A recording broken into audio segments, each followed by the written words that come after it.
जैविक खेती, जी हाँ, नाम जितना जटिल है काम उतना ही सरल।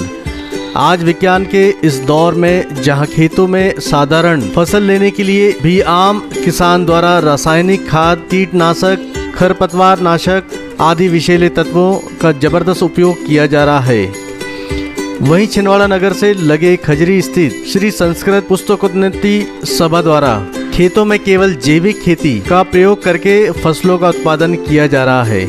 यहाँ के संचालक श्री जयराम जी ने बताया कि जहाँ जैविक खेती के लिए कंपोस्ट खाद, केचुआ खाद, जीवाश्म युक्त खाद, गोबर खाद, गौमूत्र आदि यहाँ स्थित गौशाला की वजह से आसानी से उपलब्ध हो जाता है, वह यहीं तैयार किया जाता है। उन्होंने जैविक खाद के कई लाभ बताए। आइए जानते हैं जैविक खेती से आम जनमानस को कितना लाभ होता है।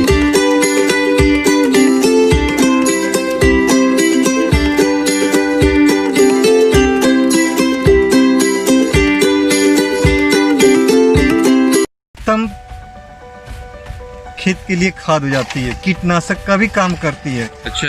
पौधों को कि गाय जनती है, जनने के बाद गाय का जो जेर निकलता है, उस जेर को हम राख में लिपट करके एक मटके में बंद कर देते हैं। उस मटके में 40 दिन तक जमीन में गड़ा देते हैं और 40 दिन के बाद उसको निकाल देते हैं।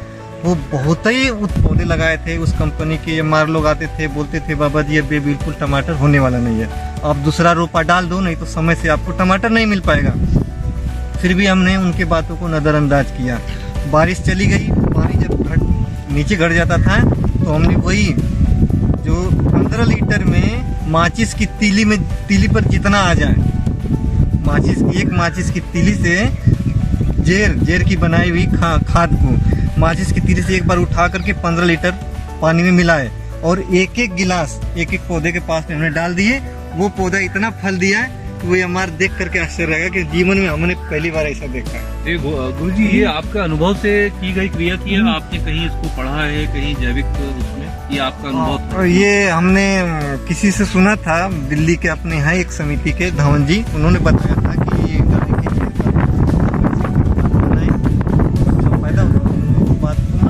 प्रयोग किया तो प्रयोग हम सिद्ध गया। फिर वो राख की खाद तो अलग रही, फिर हमने उसको 200 लीटर बैरल में गौमूत्र में जेर को डाल दिए ताकि स्प्रे बनाने के लिए।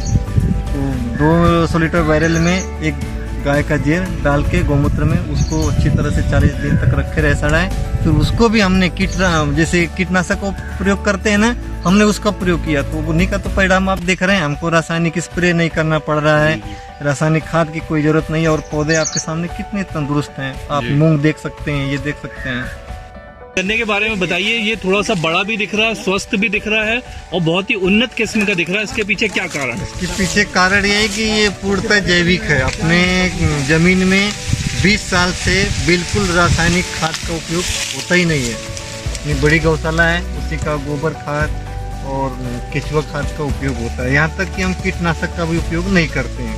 जड़ों में फफूंद आदि कोई रोग लगने की शिकायत होती है तो ये नीम की खली का उपयोग, और कोई कीड़े आदि लग गए तो उसमें नीम के पत्ते, लहसुन और गौमूत्र आदि में उबाल करके इसका स्प्रे कर देते हैं। और ये दूसरे जो हम रासायनिक गन्ने कहना चाहिए, उससे ये किस तरीके से ज्यादा अच्छा आप मानते हैं? इसके कुछ गुणकारी भी विशेषताएं हैं जो आप देखते हैं रसायन के अलावा?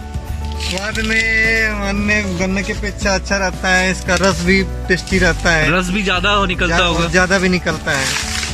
एक गन्ने में हमने देखे हैं लगभग 1.5 लीटर के आसपास निकलता है रस। बहुत बढ़िया जी।